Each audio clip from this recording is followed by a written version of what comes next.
In today's video, I'll be ranking the best 6 to 9 million midfielders in FPL for the upcoming season. I'll be going in alphabetical order, and first up is Miguel Almiron. I'm going to brush over this one very quickly. Although he had a real purple patch during the first half of last season, Almiron isn't for me going into this campaign. I do expect him to remain first choice in that right wing spot, but Newcastle's fixtures are just too difficult to begin with, and I think there are probably better options elsewhere. With Kevin De Bruyne most likely injured for the start of the season, and the likes of Gundogan and Mahrez having recently departed City, Bernardo will surely get a run of games in Man City's starting 11. However, like Almiron, he's just not for me. I think he's never been a great fantasy option because his position always changes from being more advanced to deeper on the pitch, and he's never been a prolific goalscorer from midfield. Bowen is an interesting one for me. He's playing well in pre-season, and surely West Ham will have a better campaign this time round. I do think Bowen has potential,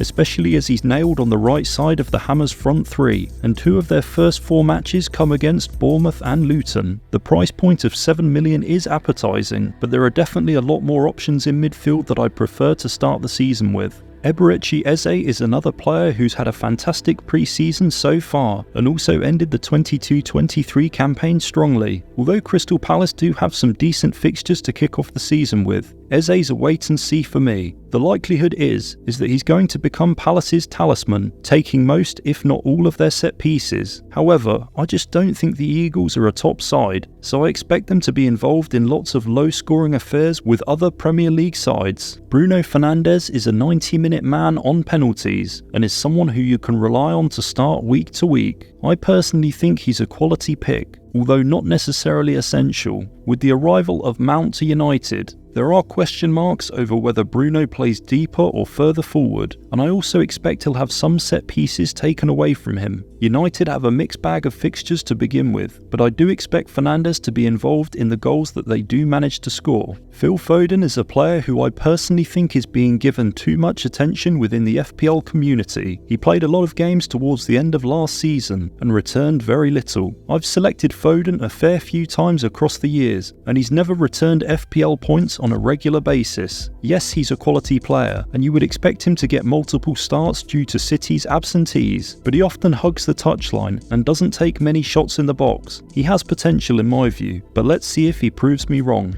Morgan Gibbs-White is a player who impressed many people towards the end of Forest's Premier League season, and he was a key reason why they remained in the division. He's a young and exciting player who also played well for the England under-21s. He'll most likely continue to be on set pieces for the upcoming season. I just think there's a question of how well Forest will perform, as they've got a tough run of opening fixtures. I'm going to say that Gibbs-White is another player who has potential. Jack Grealish started 23 games for Man City last season, and he became favoured by Pep, especially in the big matches. With multiple players leaving City, you'd have to say that Grealish will more than likely nail down that left wing spot, which definitely makes him an option, especially given how good City's opening games are. I'm going to put him in the same category as Foden, as I think both players have a similar potential coming into this season, but I expect City to underperform due to the absentee of key players. Kai Havertz is an interesting addition to the Arsenal side. My first impressions are that he's come in to take the place of Granit Xhaka, which means that he probably won't be as involved in goal scoring opportunities as many fantasy managers are hoping for. There's also the scenario where he comes off the bench for any player across the front three, which again wouldn't be the ideal scenario for us owning him at 7.5 million. I think that he's one to watch for now. Let's see where he lines up in the Gunners team once the season gets underway. Kulusevski is another player who I think is a wait and see as well, as we know there's quality there, but under new management we just can't be certain how Spurs are going to line up. My gut tells me that Kane, Son and Maddison are all going to be much better and more reliable picks when it comes to FPL, with plenty of goal threat from open play and set pieces. Kulusevski could get some starts off the right wing, but there's also a high probability that he makes regular cameos off the bench, which is something we'd hate to see in our Game Week 1 wildcard team. Another player I'm adding to the wait and see column is Luis Diaz. However, I definitely think he's the strongest option out of the 3 players I've just mentioned. I feel like Klopp is going to start the season with Salah on the right, Gakpo through the middle and Diaz on the left, which could make the Colombian a ridiculous differential considering how dangerous Liverpool are in attack. I'm just concerned that there are 5 world-class players competing for 3 spots in the forward line, so minutes will always come into question for Diaz once the season gets going. James Maddison has joined Spurs over the summer transfer window, and I think that's a fantastic signing considering their long wait for a creative attacking player. Maddison has been a proven FPL asset across the last few seasons, and I expect him to flourish with the talent that surrounds him. I also think he'll likely be on most free kicks and corners, which could allow him to rack up plenty of assist and bonus points in FPL. 7.5 million is a great price, and I think that makes him a quality pick. So the first midfielder who's going straight into my starting 11 is Gabriel Martinelli. Martinelli had a fantastic season last year, and I still think he's worth the 8 million price tag, especially given the quality of players Arsenal have brought in to strengthen the squad. He's a young player who's just signed a new contract, so I imagine he'll remain first choice in that left wing position, with Trossard making appearances from the bench. The Gunners have such a great run of fixtures to start the season with, so I can see them scoring plenty of goals. Bryan Mbeumo is a popular name that's circling the FPL community, and the main reason for that is the suspension for Ivan Toney, which puts him out of action until January. In the last 3 game weeks of last season, Mbeumo returned 30 FPL points, and that was coincidentally the 3 weeks that Ivan Toney was absent. I personally think he's a quality pick in the 6.5 million bracket. He could be playing out of position, taking free kicks, corners and penalties. I just question how good Brentford will be in attack this season. Another popular pick this season is Mitoma, who's currently just under 40% selected among fantasy managers. I'm going to put him in the same category as Mbeumo, as I think he's a great pick, and 6.5 million is a fantastic price. I know that there's people saying that he didn't return much towards the tail end of last season, but what many people forget is the fact that Brighton had numerous double game weeks, and Mitoma played so many minutes. He genuinely looked knackered in the final month of the season. Mason Mount, I presume, will be the replacement for Christian Eriksen, playing an advanced creative midfield role. This is another player who I just think has so much uncertainty surrounding him. Where exactly will he play? Will he be nailed to start week to week? Will he be on any set pieces? And because all of that is up in the air, I think that makes Mount a wait and see for the beginning of the campaign. I do expect Man United to start the season strongly, but I certainly think they've got better FPL options elsewhere across their starting 11. There's a fair few content creators who have been put off Martin Odegaard to start the season with, and in some ways I agree. He did outperform his XG massively last season, and there are question marks over whether he can repeat that. However, I still think he's nailed to start each week in an advanced creative midfield role, and I can see him racking up plenty of assist and bonus points this year in FPL.